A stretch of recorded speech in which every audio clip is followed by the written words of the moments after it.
tena marina. Efa misy vahaolana ve ny olana eto amin'ny firenena?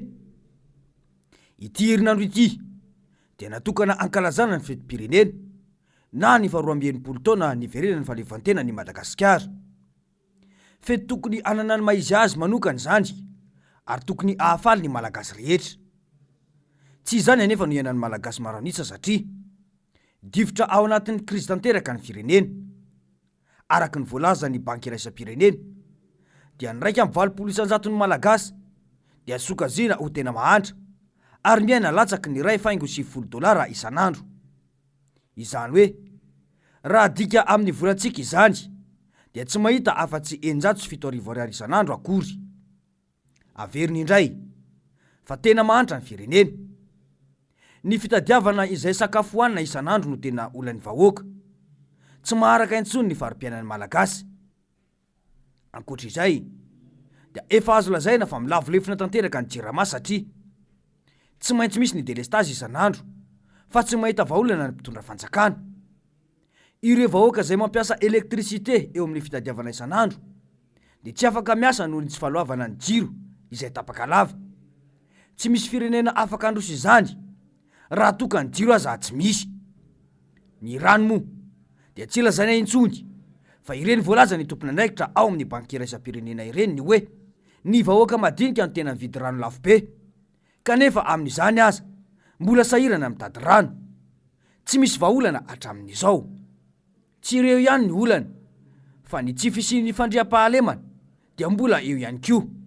Ny olona maty vokatry ny fanafiana isan-karazany, ny tovavy malagasy ny zazavarira misy mangalatra, ny asan-dahalo any ambanivohitra dia tsy misy vahaolana daholo irendrehetra ireny. Vao maika aza atao mihamafy isanandro ny tsy fandriam-pahalemana eto amintsika. Matory tsy lavoloa ny vahoaka. Ny fanontaniana izany dia ny hoe tena mamaly ny filana fototsy ny vahoaka ve ny fitondram-panjakana mba ahafahany tokantrano tsirairay tena mifaly ampilaminana amin'izao fankalazana ny tsingeritaona na azahoana ny fahaleovantena izao?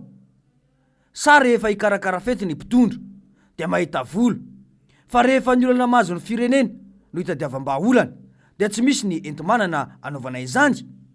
Ny tsapa aloha dia tena angadin'izao fitondrana izao mihitsy ny manardia na manao diversion ny vahoaka mahantra. Fomba fanao hatramin'izay no manokatra fankalazana ny fetim-pirenena amin'ny fotoam-bavaka iraisam-pinoana miaraka amin'ny FFKM. Nisy tokoa izany fotoam-bavaka izany tany amin'ny ekarana lamahitsy ny alahady teo. Ny zava-misy anefa dia tsy tonga niatrika izany ny filoha na ny prime ministra fa mbola variana jery sy nandihy tao Mahamasina. Marina tokoa fa ira ara-pilazantsara no tao, fa saingy fampisehoana ira ara-pilazantsara ve mitovy amin'ny fangataham-pitahiana? Raha ny zavatra nitranga teny Mahamasina aloha dia fampisehoana kira no teny, fa tsy nisy mihitsy filazana fa fangataham-pitahiana ho an'ny tanindrazana. Amafisin'eto fa tsy ny ira ara-pilazantsara no olana fa ilay fangataham-pitahiana ho an'ny tanindrazana izay entina anokafana ny fankalazana ny faharoa amby enimpolo taona niverenany fahaleovantena. Ny fanontaniana mipetraka eto izany dia ny hoe tsy ilaina intsony ve ny fangataham-pitahiana karakara ny FFKM satria tsy misy azany amin'ny mpitondra intsony ny manatrika izany ka miara-bavaka amin'ireo ray aman-dreny ara-panahy ireo. Ho an'ny mpanara-baovao dia tsy vao izao no nisy ny tahaka izao nataon'ireo mpitondra ireto. Tsy adino angamba ny tsy nampiasana baiboly tamin'ny fotoana nanaovan'ny filoham-pirenena fianianana tamin'ny taona 2014 raha nandray fitondrana izy. Nolazaina fa firenena laika i Madagasikara ka tsy najaina izany fomba fanao izany. Eo ihany koa ny tsy fanajana ny kolotsaina sy ny soatoavina malagasy. Zava-dehibe ho an'ny malagasy ny manaja ray aman-dreny ary sokajitsika fa ray aman-dreny ampanahy izy efatra amin'ny rahalahy nitarika ny FFKM ireo. Koa nisy ve ny fanomezam-boninahitra azy ireo? Izy ireo aloha tsy mitady voninahitra fa mitaona ny vahoaka malagasy ao anatin'izany ny mpitondra mba ametraka ny fankalazana ny 20 volana Jiona hoe ho ampelatana ny ilay nahary antsika. Tsy naharototra ny mpitondrantsika nefa izany. Tsy izany ihany koa moa fa mbola izy ireo no manana ilay atao hoe autorité morale eto amin'ny firenena. Aiza ny fanajana ireo ray aman-dreny ireo ho an'ireo mpitondra fanjakana? Tsy mahagaga raha toka miemitra izay tsy izy ny fanajana ny soatoavina malagasy nanomboka ny taona 2014. Ny mpitondra izay tokony ho fitaratra eto amin'ny firenena aza tsy manaja zany soatoavana izany. Koa izy ary no tokony hojereny ireo vahoaka. Miapotika tsikelikely mamalagasy atsika ka tsy fantatra etsony raha toa ka izay no tena tanjony ity fitondrana ity. Ny tsapa aloha dia atao izay mampahatra tanteraka ny vahoaka malagasy amin'ny fomba rehetra, amin'izay angamba mora lalaovina amin'izay tian'izy ireo atao ny vahoaka. Variana amin'ireo zavatra tsy mahavaolana izy ireo, ka lazaina fa androm-pifaliana na de mijaly aza izy ireo. Betsaka ny diversion atao ka variana amin'ireny ny vahoaka. Voamarina tamin'iny alahady lasa teo iny fa tena DJ tokoa no mitondra ny tany sy ny fanjakana, ka variana mandihy izy ireo to mitory fa tsy misy ny olana eto amin'ny firenena. Aleo ve aloha ampandihizina ny vahoaka mba anadinona ireo olana mianjady aminy. Ny mampalahelo dia misy ireo tsy tonga saina fa mihinana ambolony fotsiny ka faly amin'ny zavatra tsy maharitra.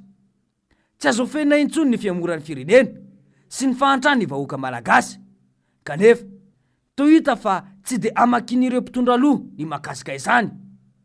Sao de tokony ho fitsonjovana ireo vahoaka malagasy sahirana no tokony atao vaindohan-draharaha fa tsy fandaniana be fahatany fotsiny. Sarotra tokoa ny fiainan'ny vahoaka, ka na de mitady izay sakafo atokona aza tena manahirana azy ireo.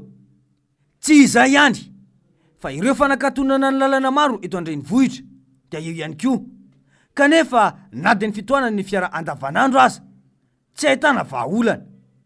Betsaka ny olana no mampiasa lalana fa tao tsy de olana amin'ny fitondrana loatra izany ankehitriny. Ireo fahantrana ateraky ny fitohanany fifamoivozana andavanandro aza efa tsy lazainy intsony, kanefa izao de mbola vao maika ampiny izany.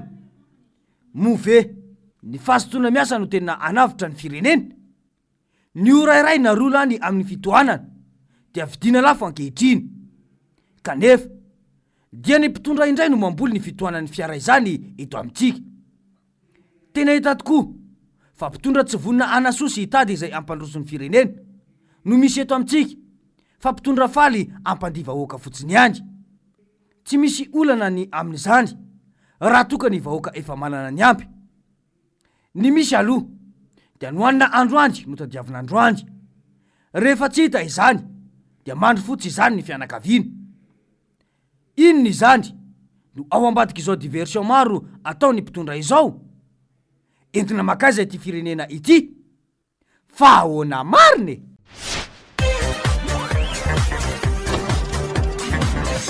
Ahoana marine?